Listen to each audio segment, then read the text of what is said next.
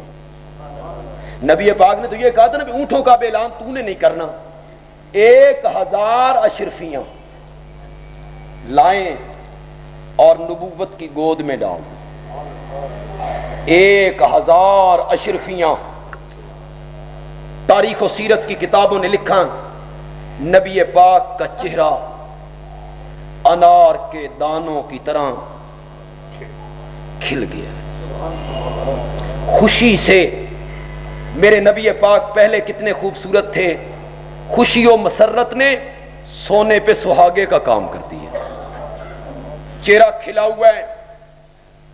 نبی پاک عذرائے مسرت اس جھولی کو یوں کرتے ہیں، اشرفیاں آپس میں بجتی ہیں، بجنے سے آواز پیدا ہوتی ہے، نبی پاک خوش ہو رہے ہیں، مسرت کا عالم ہے، اس جھولی کو ہلا رہے ہیں، اشرفیاں بج رہی ہیں، اور حضرت میرے پیارے پیغمبر ایک جملہ کہتے ہیں، ما ذر عثمان ما عمل بعد اليوم، ما ذر عثمان ما عمل بعد اليوم، ما ذر عثمان ما عمل بعد اليوم۔ مسجد نبوی ہے، منبر میرے نبی کا ہے، اور کہنے والا وہ ہے، وہ اس وقت تک زبان نہیں کھولتا جب تک رب نہیں کہتا، جب تک جبریل وحی نہیں لاتا۔ وما ينطق عن الهوى ان هو الا وحی یوحی، جو اس کے اشارے کے بغیر بولتا نہیں۔ مسجد نبوی ہے، منبر رسول ہے، روضۃ من ریاض الجنہ میں میرا نبی بیٹھا ہوا ہے، اشرفیاں سامنے ہیں، اور میرا پیغمبر کہتا ہے ما ذر عثمان ما عمل بعد اليوم، ما ذر عثمان ما عمل بعد اليوم۔ اے لوگو، یہ جملے جو میرے نبی نے عثمان کے لیے کہے، خدا کی قسم عثمان کے سوا کسی صحابی کے لیے نہیں کہے۔ ما ذر عثمان ما عمل بعد اليوم، آج کے بعد عثمان جو کچھ کرتا رہے رب حساب ہی کوئی نہیں لینا، کوئی نقصان نہیں پہنچے گا عثمان کو، کوئی نقصان نہیں پہنچے گا۔ یہ سخاوت کا نور ہے جو حضرت عثمان رضی اللہ تعالی عنہ کے وجود میں موجود ہے۔ حضرت صدیق اکبر رضی اللہ تعالی عنہ کا زمانہ ہے، قحط پڑ گئے ہیں، اناج کی کمی واقع ہوئی، غریب لوگوں کی دسترس سے اناج اور کھانا باہر ہونے لگا، تو حضرت عثمان رضی اللہ تعالی عنہ جو ایک بہت بڑے تاجر ہیں، ان کے 1000 اونٹ غلے سے لدے ہوئے، 1000 اونٹ غلوں سے لدے ہوئے کسی اور ملک سے مدینے میں داخل ہوئے، تو جو مدینے کے آڑتی تھے، کاروباری لوگ تھے، اناج کا تھوک کے وپاری تھے، وہ پہنچے۔ بیچنا ہے کہ بیچنا ہے کہ کیا دو گے؟ تو آڑتی کہتے ہیں 10 کے 15 دیں گے، یعنی جو چیز آپ کو 10 روپے میں پڑی ہے ہم اس کے 15 دینے کے لیے تیار ہیں۔ حضرت عثمان غنی فرماتے ہیں مجھے اس سے زیادہ ملتا ہے۔ ان کا 10 کے 20 دیتے ہیں، فرمایا مجھے اس سے بھی زیادہ ملتا ہے۔ ان کا 3 گنا دیتے ہیں، فرمایا مجھے اس سے بھی زیادہ ملتا ہے۔ آڑتی اور بیپاری حیران، کون ہے وہ بیپاری اور آڑتی؟ ہم ہی لوگ ہیں جو قیمت لگانے والے ہیں، یہ کون ہے جو دگنا تگنا چگنا ان کو دینے والا ہے؟ حضرت عثمان نے فرمایا مجھے 1 کے 70 ملتے ہیں۔ تم 1 کے 70 دیتے ہو؟ کہنے لگے کون ہے جو 1 کے 70 دینے پہ راضی ہیں؟ اس نے آگے کیا کمانا ہے؟ فرمایا جاؤ تم اس بات پہ گواہ بن جاؤ، میں نے 1000 اونٹ غلے کے مدینے کے غریبوں پہ صدقہ کر دیے۔ یہ سخاوت کا نور جو حضرت عثمان رضی اللہ تعالی عنہ کے وجود میں پوری طرح موجود ہے۔ اور دوسرا نور جمع ہو کے حضرت عثمان ذی النورین ہو گئے، وہ دوسرا نور شہادت کا نور ہے جو اللہ تعالیٰ نے حضرت عثمان رضی اللہ تعالی عنہ کو عطا فرمائی۔ نبی پاک نے اس کی بشارتیں دی، نبی پاک نے اس کی گواہیاں دیں۔ پہاڑ پہ چڑھنے لگے، حضرت ابو بکر ساتھ ہیں، حضرت عمر ساتھ ہیں، حضرت عثمان ساتھ ہیں۔ پہاڑ ہلنے لگا، لوگ کہتے ہیں زلزلہ آیا، اس میں حرکت پیدا ہوئی، اپنا اپنا ذوق ہے، میں کہتا ہوں وہ خوشی سے جھومنے لگا سبحان اللہ کہ آج اس پر کس نے پاؤں رکھے ہیں، آج اس پہ کون آیا ہے؟ امام الانبیاء آیا ہے، آج کون آیا ہے؟ سرور کائنات آیا ہے، آج کون آیا ہے اس کے اوپر؟ خاتم النبیین آیا ہے۔ آج اس پر کس نے قدم رکھے ہیں؟ آج اس پہاڑ پر اس شخصیت نے قدم رکھے ہیں کہ وہ قدم جس دھرتی پہ رکھ دیتا ہے رب اس دھرتی کی قسمیں اٹھانے لگتا ہے۔ آج کون آیا ہے؟ سرتاج انبیاء آیا ہے، حوض کوثر کا ساقی آیا، روض معشر کا شافی آیا ہے، مقام محمود کا دولہ آیا ہے۔ آج اس کے اوپر کون آیا ہے؟ ساری امتوں کا سردار آیا ہے، صدیق اکبر آئے ہیں۔ آج اس پہاڑ پہ کون آیا ہے؟ وہ آیا ہے جو زمین پہ بولتا ہے، نبی پاک اس کے مشورے کو پسند نہیں کرتے تو اللہ آسمانوں سے کہتے ہیں میرے پیارے جو عمر نے فرش پہ کہا ہے تیرے رب نے عرش پہ قبول کر لیا۔ آج اس کے اوپر کون آیا ہے؟ کامل الحیاء والایمان آیا۔ آج کے اس کے اوپر کون آیا ہے؟ عثمان ذی النورین آیا ہے، نبی پاک کا دوہرا داماد آیا ہے۔ وہ جھومنے لگا نا تو نبی پاک نے فرمایا اسکن اسکن، ٹھہر جا، علیک نبی علیک نبی و صدیق و شہیدان،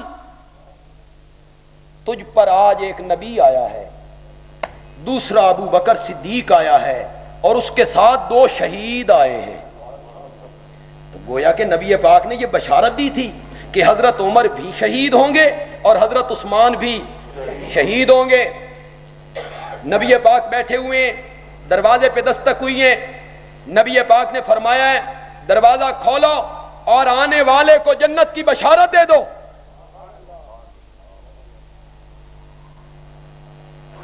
پھر آپ نے فرمایا لیکن اس کو کہو کہ مشکلات ہوں گی، دکھ آئیں گے، تکلیفیں آئیں گی، پریشانیوں کا شکار ہونا پڑے گا۔ پھر ایک حدیث میں آیا، ایک بندہ گزر کے جا رہا ہے جس نے اپنا چہرہ لپیٹا ہوا ہے، پہچان نہیں ہو رہی ہے کہ کون ہے۔ نبی پاک نے فرمایا یہ بندہ جو سامنے جا رہا ہے اس کو جنت کی بشارت دے دو۔ کچھ پریشانیوں کے ساتھ، تکلیفوں کے ساتھ لوگ بھاگ کے گئے، اس کو دیکھیں جس کو نبی پاک جنت کی بشارت دے رہے ہیں۔ چہرے سے کپڑا ہٹایا تو عثمان ذی النورین ہے رضی اللہ تعالی۔ پریشانیاں آئیں، 40 دن پانی بند۔ کربلا میں اگر پانی بند ہوا تو ساری روایتیں اس بات پر متفق ہیں کہ صرف 3 دن بند ہے۔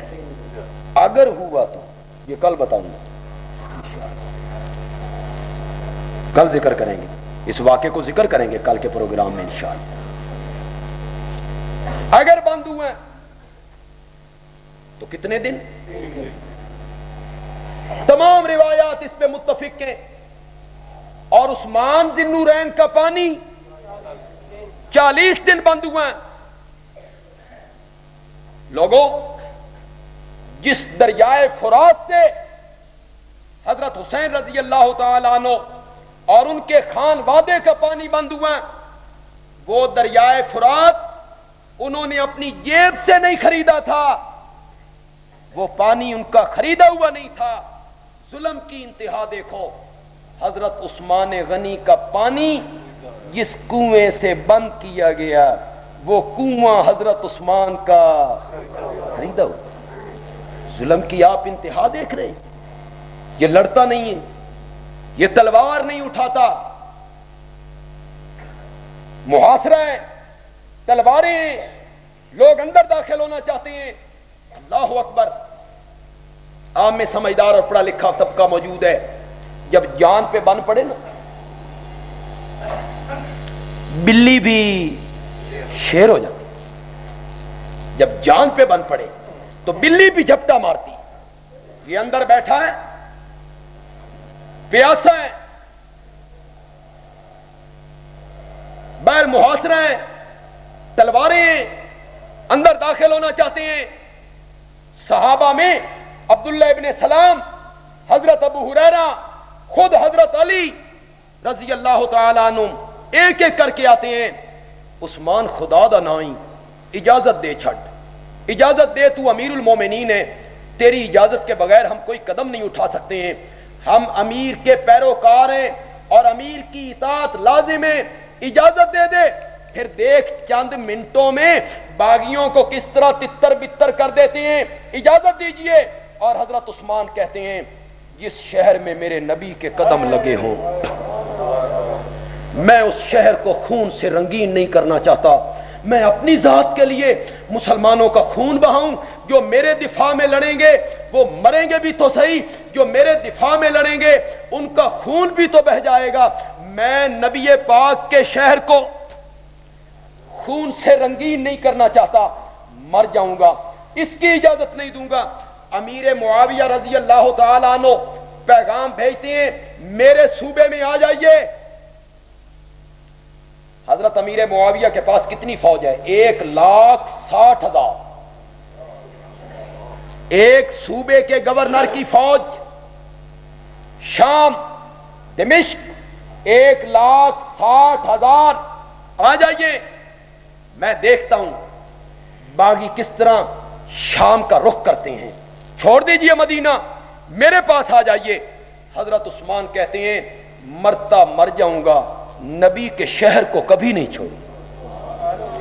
نہ مدینے کو رنگین کرنا چاہتا ہے، نہ مدینے کو چھوڑنا چاہتا ہے۔ تیسری شرط پیش کی گئی، پھر خلافت چھوڑ دیجئے تو جھگڑا ختم ہو جائے، جان بچا لیجئے۔ حضرت عثمان کہتے ہیں میرے نبی پاک نے ایک دن مجھے فرمایا تھا عثمان جب اللہ تجھے خلافت کی قمیض پہنائے گا لوگ اس قمیض کو اتارنا چاہیں گے، مر جانا، اتار کے کبھی نہ دینا۔ قمیض بھی نہیں اتارنا چاہتا۔ حضرت عثمان رضی اللہ تعالیٰ عنہ 40 دن سے پیاسے ہیں.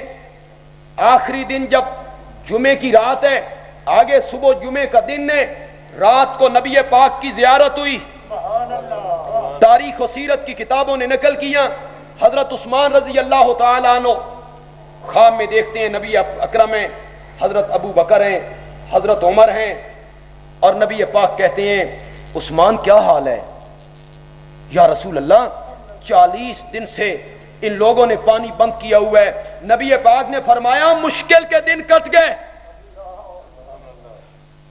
کل افطاری ہمارے ہاں آ کے کرنی ہے,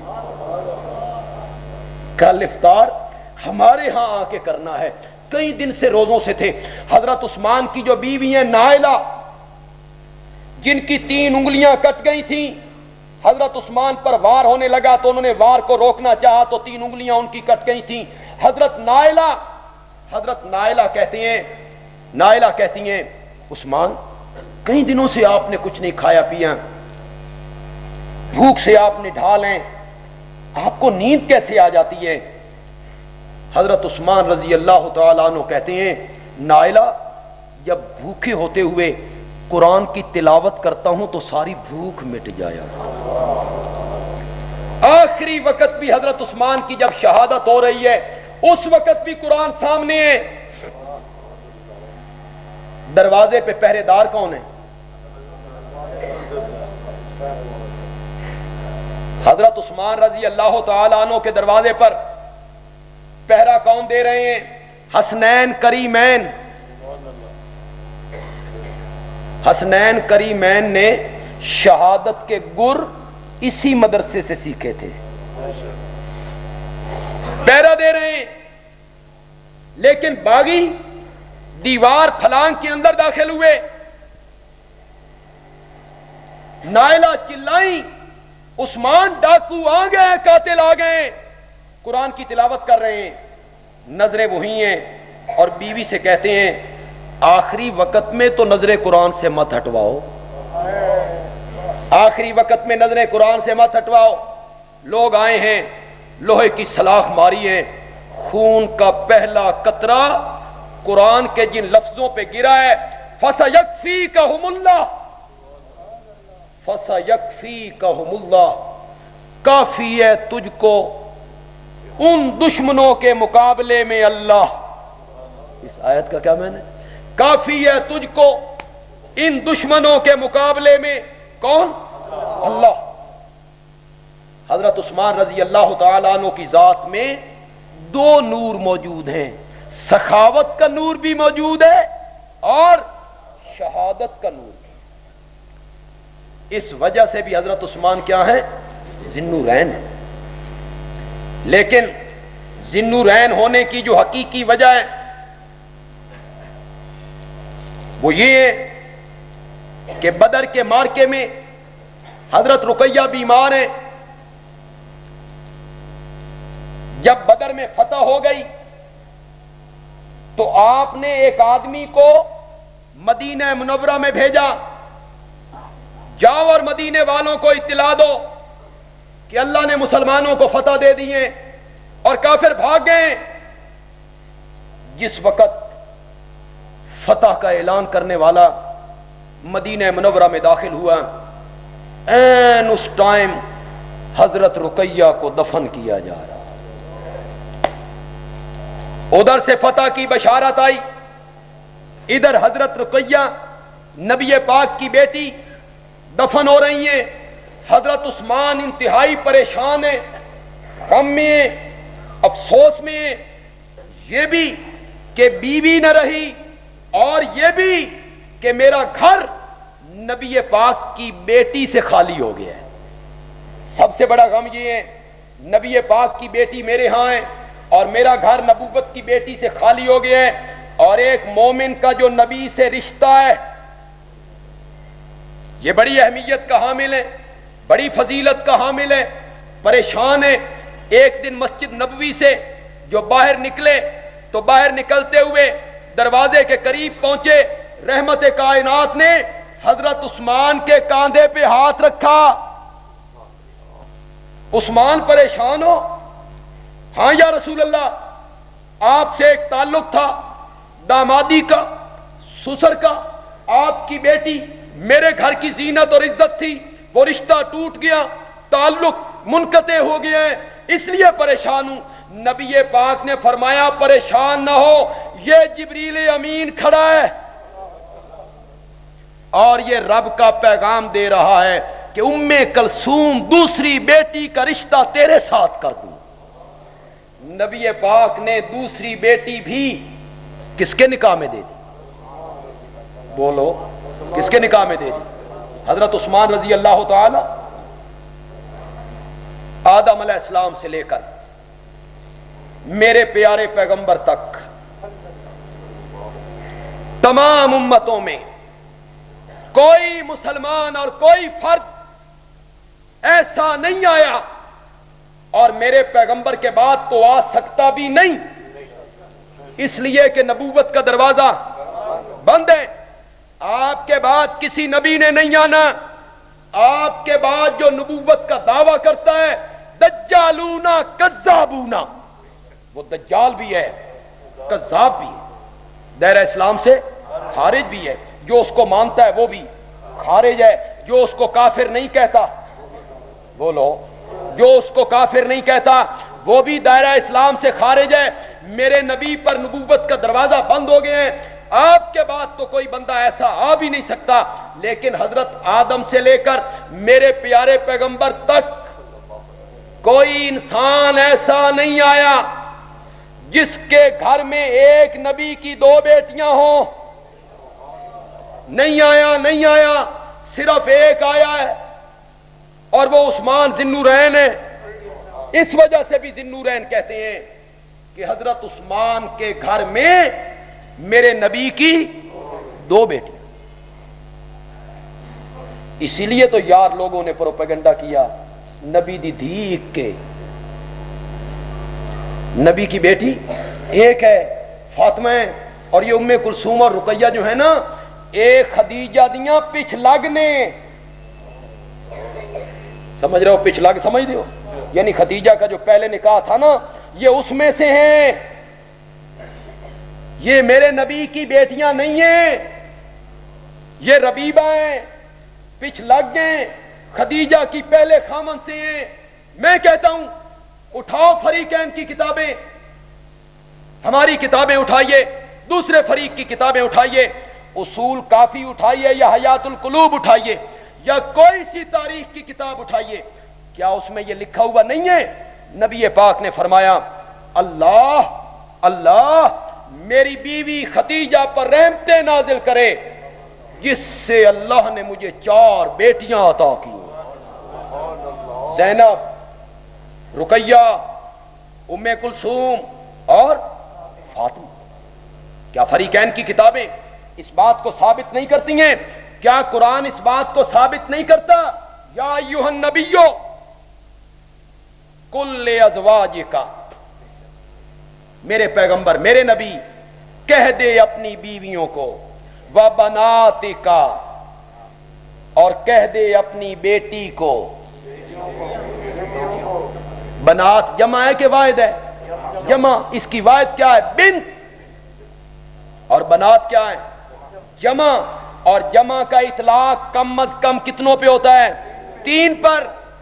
قرآن کی یہ آیت بتاتی ہے بھئی کم از کم 3 تو ہیں، تبھی جمع کا صیغہ بولا، کل ازواجک و بناتک و نساء المومنین، اپنی بیویوں سے کہہ دے، اپنی بیٹیوں سے کہہ دے، اور مومنوں کی عورتوں سے کہہ دے۔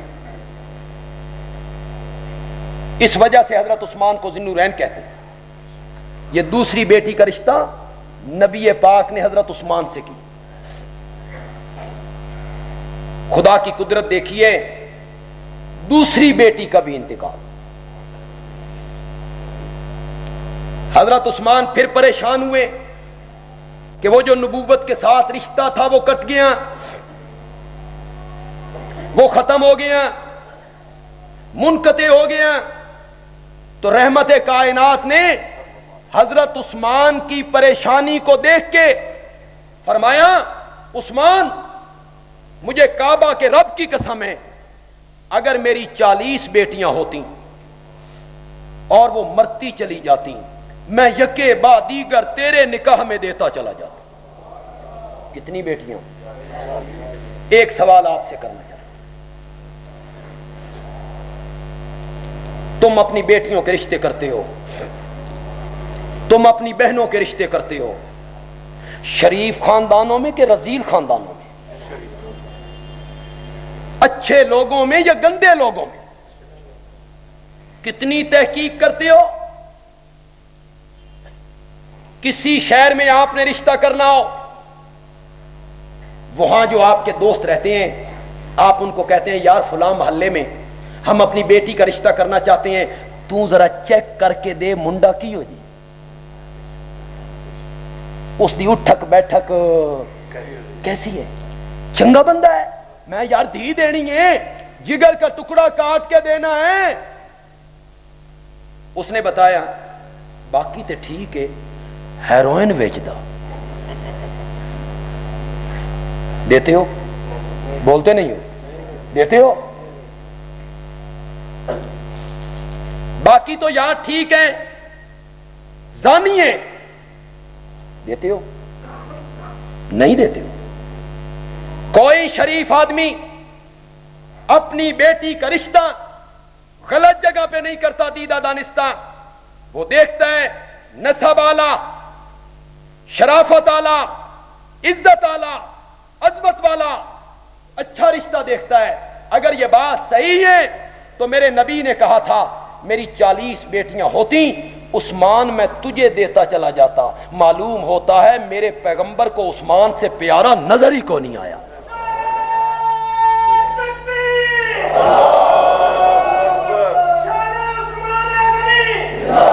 اچھا یہ بتاؤ، ایک جگہ پہ آپ نے رشتہ دے دیا، سمجھا بھئی اچھے لوگ ہیں، رشتہ ہو گیا، بعد میں آپ کی بیٹی کو انہوں نے تنگ کیا، غلط بندے نکلے، بیٹی کا ناک میں دم کر دیا انہوں نے،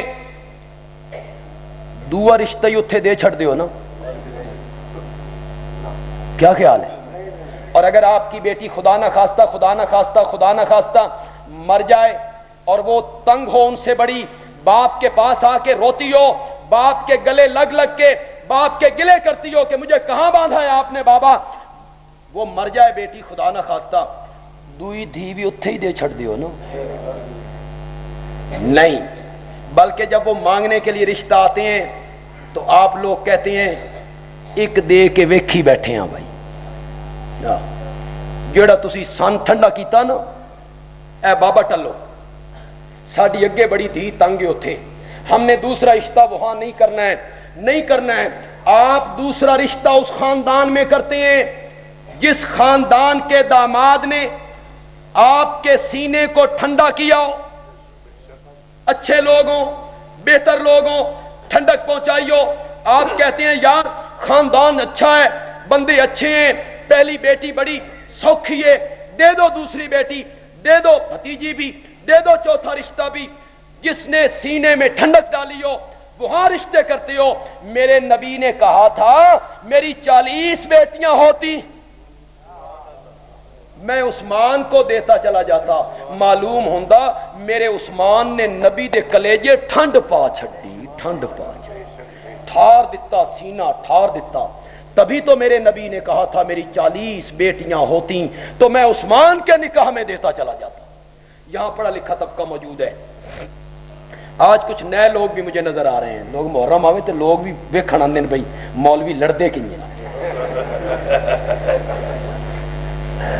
بڑے تیز ہو تسی، توبہ۔ ہمارے میاں والی کے علاقے میں لوگ بٹیرے لڑاتے ہیں، بٹیرے، تسی مولوی لڑاندے ہو۔ اور مزے کی بات یہ ہے کہ بٹیرہ جب تک آزاد پھرتا ہے نہیں لڑتا، پھر رہے ہیں بٹیرے سارے بالکل نہیں لڑتے، جب بندیاں دے ہاتھ جائے ورنہ وہ نہیں لڑتے، جب بندوں کے ہاتھ میں آئے تو بٹیرے لڑنے لگے۔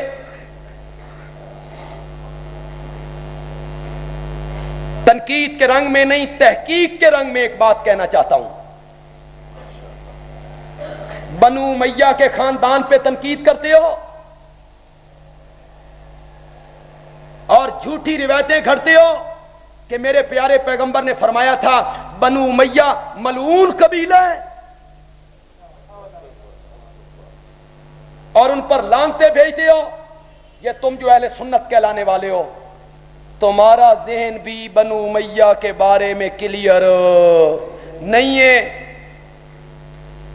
بنو امیہ کے خاندان کی وہ عظمت تمہارے دل میں نہیں جو بنو ہاشم کی ہے, وہ عظمت تمہارے دل میں نہیں. کیوں؟ ابو سفیان اس قبیلے کا ہے, سیدنا معاویہ اس قبیلے کا, اور سب سے بڑی بات کہ یزید اس قبیلے کا. تو ایک یزید کی وجہ سے پورے قبیلے کو بدنام کرنا, ایک بندے کی وجہ سے پورے قبیلے پہ لعن کرنا اور پورے قبیلے کو ملعون کہنا, یہ کہاں کا انصاف ہے؟ لوگوں, میرے نبی کی 4 بیٹیاں تھیں, زینب, رقیہ, ام کلثوم اور فاطمہ رضی اللہ تعالی عنہن. میرے نبی کی 4 بیٹیاں تھیں. 4 بیٹیوں میں 3 بیٹیوں کی شادی میرے نبی نے بنو امیہ میں کی.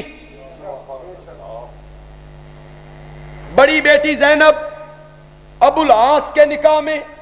ابو العاص کون ہے؟ بولو زور سے. کوئی تاریخ کا طالب علم اس میری بات کو جھٹلائے, کوئی جھٹلائے تاریخ کا طالب علم اس بات کو. ابو العاص ہاشمی کے بنو امیہ. 2 بیٹیاں میرے نبی نے حضرت عثمان کو دی.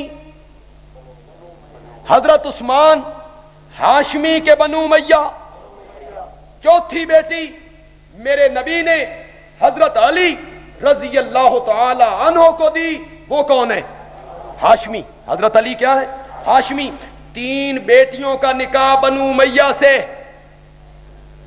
جس خاندان کو میرے نبی نے 3 بیٹیاں دی ہوں اس خاندان کو ملعون کہتے ہو کہ وہ گندا خاندان ہے, وہ اچھا خاندان نہیں ہے. 3 بیٹیوں کا نکاح بنو امیہ سے ہوا. آگے چلیے, مسجد نبوی کی میں بات کر چکا ہوں. جگہ خرید کے دی حضرت عثمان نے, مسجد نبوی فراخ ہو گئی. عثمان ہاشمی کے بنو امیہ. کنواں خرید کے دیا عثمان نے, عثمان ہاشمی کے بنو امیہ. بنو امیہ آؤ, مکہ فتح ہو گیا. اٹھاؤ بخاری, اٹھاؤ حدیث کی کتابیں. اب میں تاریخ سے نکل کے حدیث کی کتابوں میں آ گیا ہوں. اٹھاؤ بخاری, اٹھاؤ حدیث کی کتابیں. مکہ فتح ہو گیا. میرا نبی 10,000 ساتھیوں کے ساتھ مکہ مکرمہ میں داخل ہو گیا. لوگ دبکے ہوئے, سہمے ہوئے, ڈرے ہوئے, بھاگتے ہوئے, کوئی یمن کی طرف, کوئی جدے کی طرف, کوئی گھروں میں. ساڈی خیر ظلم جو کیے تھے, نبی پاک کو مارا جو تھا, نبی پاک کے پر تشدد جو کیا, نبی پاک کو وطن سے بے وطن کیا, نبی پاک پر چڑھائیاں کی, نبی پاک کے چچا کو شہید کیا, نبی پاک کو ستایا, نبی پاک کو تکلیف دی ہے. آج یہ مکے کے فاتح بن گئے. انہوں نے کہا ساڈی خیر کوئی نہیں. جب کوئی فاتح بن جائے ایک گردنہ لا چھڈن گے, لڑکیوں کو لونڈیاں بنا لیں گے, بچوں کو غلام بنا لیں گے, نوجوانوں کو قتل کر دیں گے, مار دیں گے. پریشان. اچانک رحمت للعالمین کی آواز فضا میں بلند ہوئی. میرا نبی بیت اللہ میں, لوگ سہمے ہوئے, لوگ ڈرے ہوئے, لوگ دبکے ہوئے, گھروں میں بیٹھے ہوئے. ساڈی خیر نہیں. نبی پاک کی آواز بلند ہوئی, رحمتوں والی آواز, میرے نبی کی رحمتوں والی آواز بلند ہوئی. اور میرے نبی نے فرمایا جو بندہ بیت اللہ کے اندر آ جائے میں نے اس کو امن دیا. میں اس کو کچھ نہیں کہوں گا. جو بندہ بیت اللہ کے اندر آ جائے, یہاں آ جائے, میں اس کو کچھ نہیں کہوں گا. پھر اس کے بعد میرے نبی نے فرمایا من دخل دار ابی سفیان, من دخل دار ابی سفیان فہو آمن. اوے مکے کے لوگوں, جو بندہ رب کے گھر میں آ جائے میں نے اس کو بھی امن دیا, جو ابو سفیان کے گھر میں آ جائے میں نے اس کو بھی امن دے دیا. ابو سفیان ہاشمی کے بنو امیہ, کہاں کھڑے ہو کے کہہ رہے ہیں؟ نبی پاک کا چچا حضرت عباس زندہ ہے کہ کوئی نہ؟ بولو بولو بولو. زندہ ہے. ان کا مکے میں گھر ہے کہ کوئی نہ ہے؟ حضرت علی کا گھر مکے میں ہے کہ کوئی نہ ہے؟ ابو طالب کا گھر مکے میں ہے کہ کوئی نہ ہے؟ حضرت جعفر کا گھر مکے میں ہے کہ کوئی نہ ہے؟ حضرت امیر حمزہ کا گھر مکے میں ہے کہ کوئی نہ ہے؟ حضرت طلحہ کا گھر مکے میں ہے کہ کوئی نہ ہے؟ لیکن واہ میرے نبی, بنو امیہ کی عظمتیں کس طرح اجاگر کر کے گیا ہے میرا نبی. من دخل دار ابی سفیان فہو آمن, جو بیت اللہ کی چار دیواری کے اندر آئے میں اس کو بھی امن دیتا ہوں. جو ابو سفیان کی چار دیواری کے اندر چلا جائے محمد نے اس کو بھی امن دے دیا. یہ ابو سفیان کس قبیلے سے تعلق رکھتا ہے؟ بولیے بولیے, کس قبیلے سے تعلق رکھتا ہے؟ بنو امیہ سے. تو حضرت عثمان رضی اللہ تعالی عنہ کو ذی-النورین کہنے کی حقیقی وجہ یہ ہے کہ حضرت عثمان رضی اللہ تعالی عنہ کے گھر میں اور نکاح میں نبی پاک کی کتنی بیٹیاں ہیں؟ اور یہ شرف پوری دنیا میں حضرت عثمان کے سوا کسی کو بھی حاصل. کل انشاءاللہ آپ کے علم میں 9 محرم مغرب کی نماز کے بعد اسی جگہ جہاں آپ بیٹھے ہوئے ہیں ہمارا پروگرام ہوتا ہے گزشتہ 20 سالوں سے. کتنے سالوں سے؟ لگاتار ہر سال ہوتا ہے 9 محرم. بڑا پرامن, بڑا اصلاحی, تاریخی اور مذہبی, جس میں بڑے لوگ شریک ہوتے ہیں, جس میں حضرت حسین رضی اللہ تعالی عنہ کی عظمت, شہادت, فضیلت, واقعہ کربلا, اس کی حقیقت, اس کا پس منظر, یہ سب کچھ بیان ہوتا ہے. اور آپ کی طرف سے آنے والے سوالات جو ہوتے ہیں ان کے بھی جواب ہوتے ہیں.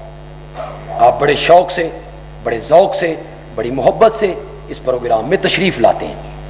کل آپ نے لازماً اس پروگرام میں خود بھی اور اپنے ساتھیوں کو بھی ساتھ لانا ہے. آپ ایک میں اپیل یہ کروں گا, آپ لیٹ نہیں ہوں. ہمارا جمعے کا جو پروگرام اجلاس عام ہوا 18 بلاک میں, شدید اور عجیب موسم میں اللہ نے کامیابیوں سے ہمکنار کی. الحمدللہ الحمدللہ. ہم مغرب کے بعد چونکہ پروگرام کرنے لگے ہیں تو ہم چاہتے ہیں کہ جلدی پروگرام شروع ہو اور جلدی پروگرام ہو. آپ وقت پہ گھر پہ, ہم چاہتے ہیں کہ 9:45 سے 9:30 9:45 سے ہم لیٹ نہ ہوں تاکہ اب وقت پہ آپ گھر چلے جائیں. لیکن یہ تب بھی ہو سکتا ہے جب آپ مغرب کی نماز یہیں پڑھیں. آپ کل تو آپ کو کام ہی کوئی نہیں, بازار بھی بند ہوگا, دفتروں میں بھی چھٹیاں ہیں, آپ فارغ ہیں اللہ کے فضل و کرم سے. تو آپ مغرب کی نماز یہاں پڑھیں گے, نماز کے فوراً بعد پروگرام شروع ہوگا اور انشاءاللہ ہم بہت جلدی وقت پہ اس کو اختتام پذیر کر دیں گے. آپ تمام حضرات اپنے ساتھیوں کے ہمراہ اس پروگرام میں آپ تشریف لائیں. راولپنڈی سے ہمارے ایک مہمان مقرر بھی ہیں, بہت اچھے واعظ ہیں, خوش الہان ہیں, شیریں زبان ہیں, مولانا نذیر احمد صاحب, وہ بھی تشریف لائیں گے انشاءاللہ. آپ وقت پہ پہنچنے کی کوشش کریں گے. جی پرچیوں کے جواب چونکہ کل ہم نے دینے ہیں جی انشاءاللہ. آپ حضرات کے ذہن میں اگر کوئی سوال ہے واقعہ کربلا کے متعلق, حضرت حسین رضی اللہ تعالیٰ عنہ کی شہادت کے متعلق, یا صحابہ کرام کے متعلق, یا توحید و سنت کے متعلق, یا نماز روزہ حج زکوٰۃ کے متعلق کوئی سوال آپ کرنا چاہتے ہیں, آپ یا آج درس میں وہ پہنچا دیں یا کل یہاں 12